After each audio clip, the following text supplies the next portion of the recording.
All right. Okay, we are live. Okay, so welcome back, everyone. Welcome back to yet another political episode. We are back. Yesterday, we talked about Kamala Harris's horrible interview that just went totally wrong. We had an hour of questions, turned out to be 20 minutes.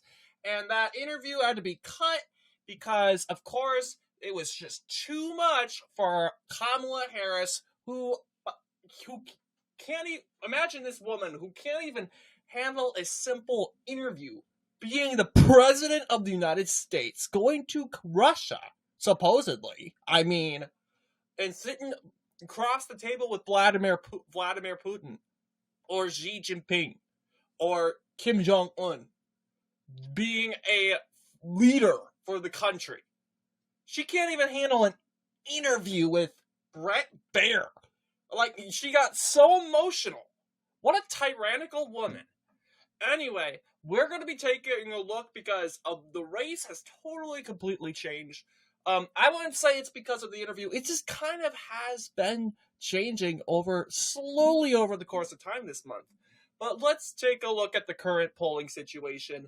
Maine's second congressional district favored for Trump, but the polls are saying it's going to be a tight race. Here. Donald Trump is ultimately the favorite. No margin of error in these polls. So we'll go ahead and give Donald Trump this said second district. And then let's see here. Pennsylvania.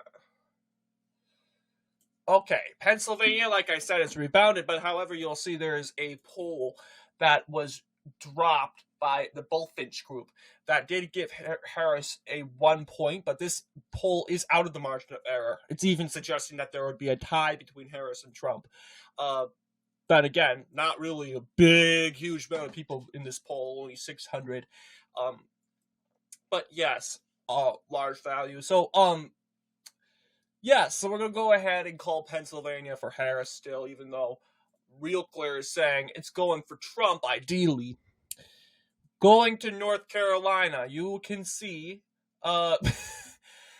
Race to the White House is saying it's going to be a Harris win by 0.4, but by average, it's saying it's going to be a Trump win by 0.5.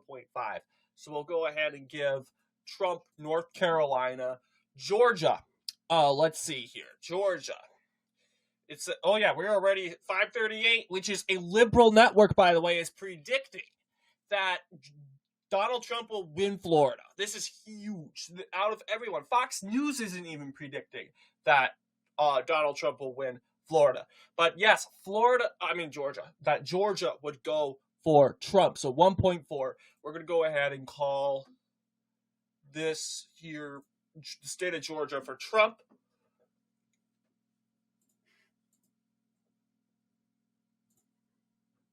Let's take a look at Michigan.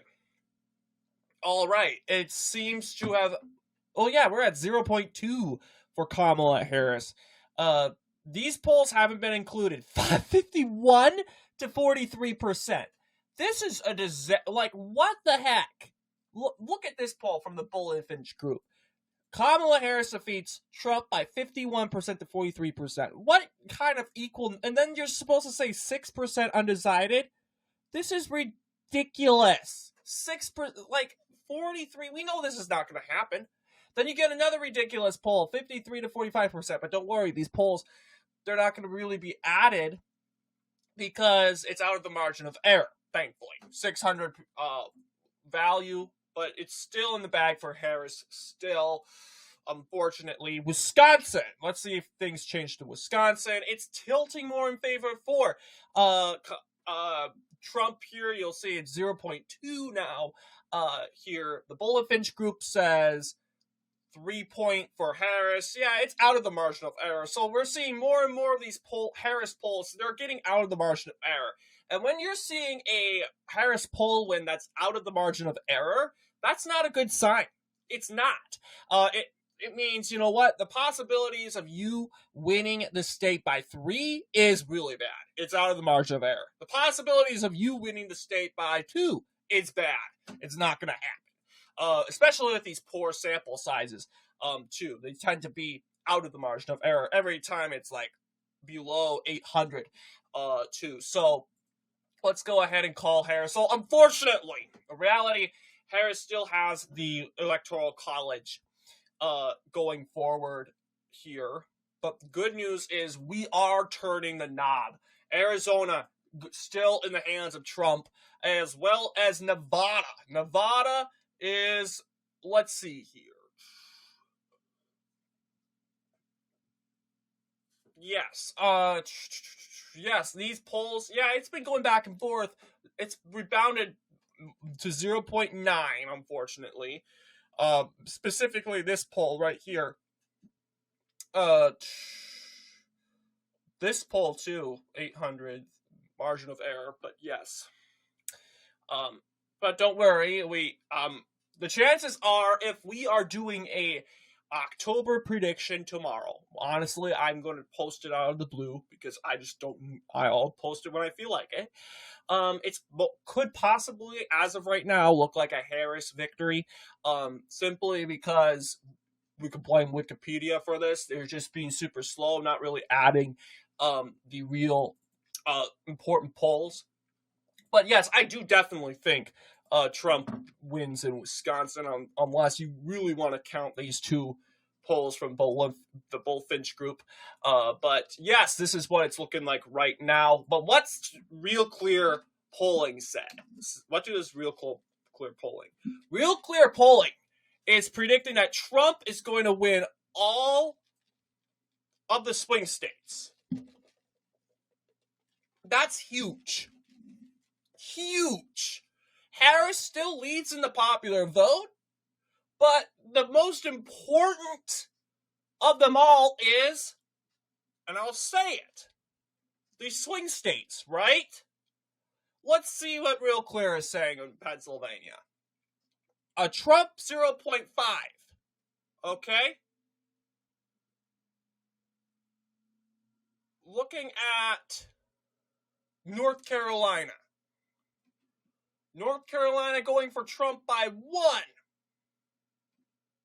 And Trump has actually led in North Carolina through the whole entire deal. Real Clear hasn't even at all predicted that North Carolina would go for Harris. And they suddenly think North Carolina will go for Harris. It's just ridiculous. Come on. Real Clear is more accurate. But yes, Pennsylvania, it was a close battle for a little bit. You'll see it's a tie, a Harris win for a little bit, a Trump win, Harris, she holds the line a little bit, Trump holds the line, it's a tie, Trump, and Trump is ultimately holding his ground here. Georgia, also the same deal here. You'll see, although Harris did hold Georgia for like beginning of September, Trump regained the state of said Georgia in the later months here, and it seems like the possibilities of Harris regaining Georgia and Real Clear is actually becoming pretty bad. If you come to look at it, Brown, I'm just had to point this out. Brown is leading by 0.6. That's so. I mean, we could possibly win in Ohio Senate, but I don't know. But taking a look at, let's see, Michigan. Okay, 0.9. We are almost leading by a point. That's amazing. Because this does tell you if Real Clear Politics isn't adding these crazy BS Harris victory polls in Michigan, it means that, you know what, these polls that show Harris winning in Michigan, they're not legitimate. And overall, Real Clear is being pretty honest here. Donald Trump wins by 1 point, 0.9.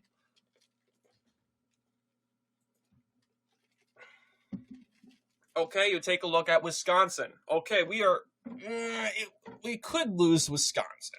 I mean, we have a 0.1. Yes, we're actually doing pretty good. Harris went down, take a big fall down here. But yes, we got two Trumps plus 2 polls for Trump, 0.1. We are gaining ground fast. Arizona, yes, 1.4. We got a 3-point for Trump, 2-point for Trump, 5 points for Donald Trump from the New York Times Siena College poll. The Hill and Emerson has Trump at +2. So we are making great gains. And then there's Nevada, which is actually for Trump by 0.5 when it comes to look at it. So, yes, interesting too. And yes, look at that. And part of the reason was Trump gained a poll saying Wall Street Journal had Trump +6. And that's why I think, like, seriously, there has to be some sort of bias, because I have not seen a Trump +6 in Wikipedia unless they go and say, oh, it's illegitimate. But let's go ahead and take a look. You could say, polling wise, you said 2024 race nationally is somewhat important, right? But I'm going to say, yeah, this does matter to a point, and look at how far we've come. We were at 2.3. Now we were 2.8 for Harris. Now it's 2.3. She is falling fast, and really, our goal, hopefully, is to get her down to probably just point. I do believe the polls are off. I do believe. You'll see, look at that. We got a Trump. We got a tie. We got another Harris. Look at this is so bad for Kamala Harris. And because for the first time, I mean, Kamala Harris did get some ties. But she had a big row for months of consistent poll wins.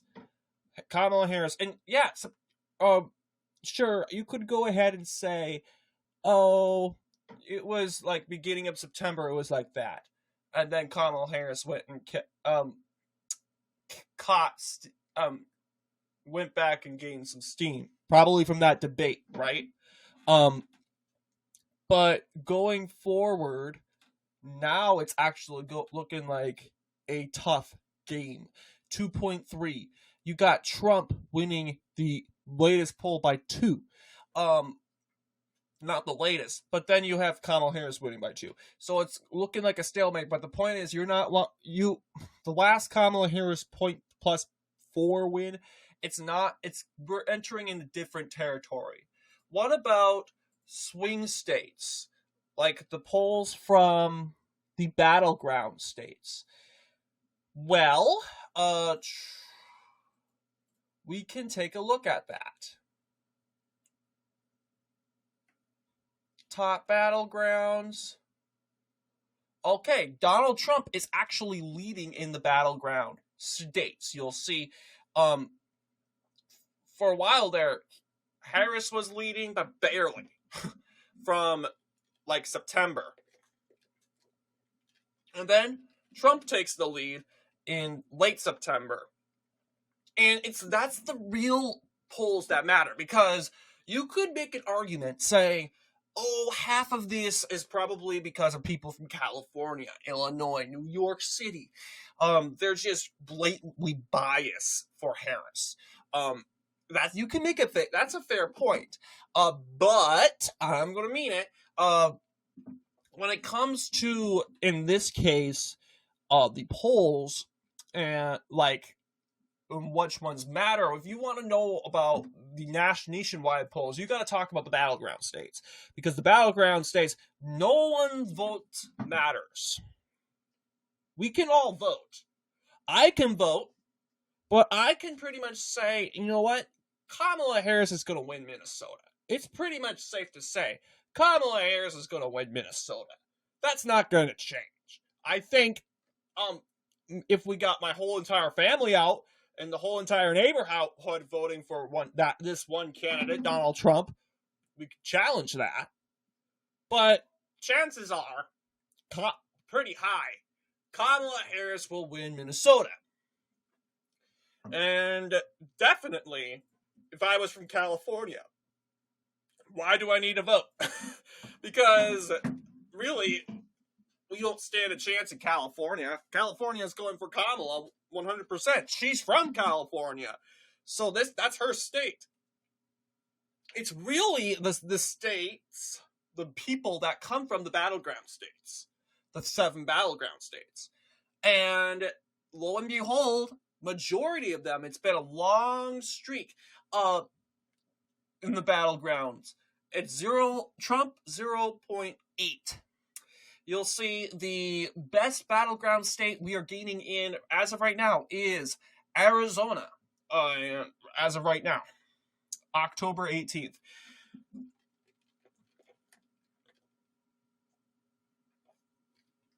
This is RCP tossed up. Georgia. But yes, these states, of course, matter. And it's been consistent so far. And Trump is, of course, gaining.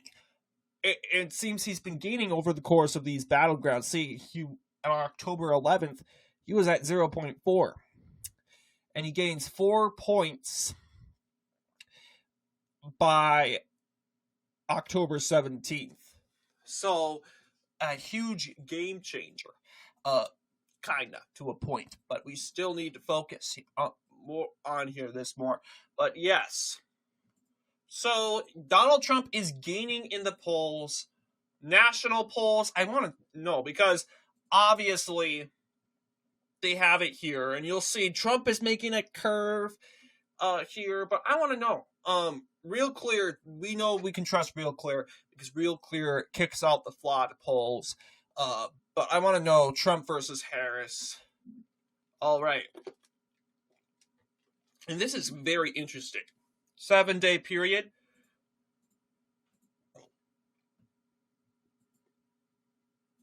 All right. So we've kept in a consistent margin, but you'll see this margin kind of fluctuates. It went from 1.7 to Harris 1.5, but then back to Harris 1.7 again. And then it went back to 1.5. We want to continue to gain more. Right now it's at Harris 1.4. So looking at the big one, you'll see over time Trump is actually rising. It was actually September where, as you should know, Harris began to rebound, and that was because of the debate, right?